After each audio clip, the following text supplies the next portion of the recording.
Bill Gates, যিনি একজন সফল ব্যক্তি, তার এক ব্যবসায়ী অনুষ্ঠানে বলেছিলেন, যত দ্রুত পারো শুরু করো, যৌবনে কি না করতে পারতাম। এই আফসোস আপনাকে যেন বুড়ো বয়সে না ভোগায়।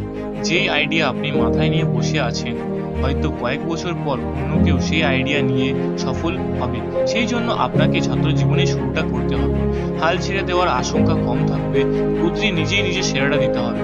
জীবনটাকে কলেজের সেমিস্টার হিসেবে ভাগ করে নিন, তাতে আপনার দিন পর পর নিজের ভুলগুলো শুধরে নেওয়ার সুযোগ পাবেন। এমনকি এখানে ব্রেক বলে কিছু নেই। অতএব আপনাকে প্রতিদিন নিজের সেরাটাই দিতে হবে। নিজের মালিক হন। আপনি যদি নিজের স্বপ্ন পূরণের কাজে না নামেন, তাহলে অন্য কেউ আপনাকে তার স্বপ্ন পূরণের কাজে লাগিয়ে ফেলবে।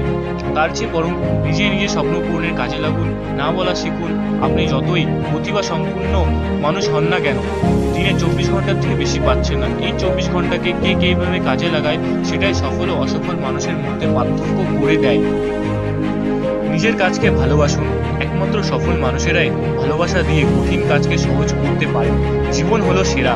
স্কুল কলেজে যতই বই পড়েন না কেন, শিক্ষা জীবনে শিক্ষক কখনো পুরোপুরি সত্যিকারের জীবনের চ্যালেঞ্জ মোকাবেলা করা শেখাবে না। নিজের জীবন থেকেই শিখে তৈরি হতে হবে। আশা হারাবেন না। লক্ষ্যে পৌঁছাতে হলে হাল ছাড়া চলবে না। আশাবাদী হতে হবে। মনে মনে বলবেন, এই কাজটা শুধু আমিই পারবো, আর কেউ না। আপনাকে নিয়ে যারা সমালোচনা করে তাদের ধন্যবাদ জানান। তাদের অভিযোগ ও অসন্তুষ্টি আপনাকে আরো ভালো কাজ করার সুযোগ করে দেবে। সাফল্যের হিসাব করুন। আপনি যদি নির্দিষ্ট লক্ষ্যের হিসাব করেন আপনি কতটুকু এগোলেন, তাহলে লক্ষ্যের দিকে স্থির থাকতে পারবেন। এটা বলা যতটা সহজ, করা ততটাই কঠিন। জীবনটা সহজ হয়, এটা মেনে নিন। আপনি যতই কঠিন পরিশ্রম করেন না কেন, এমন একটা সময় আসবে যখন আপনার ইচ্ছা মতন হবে না।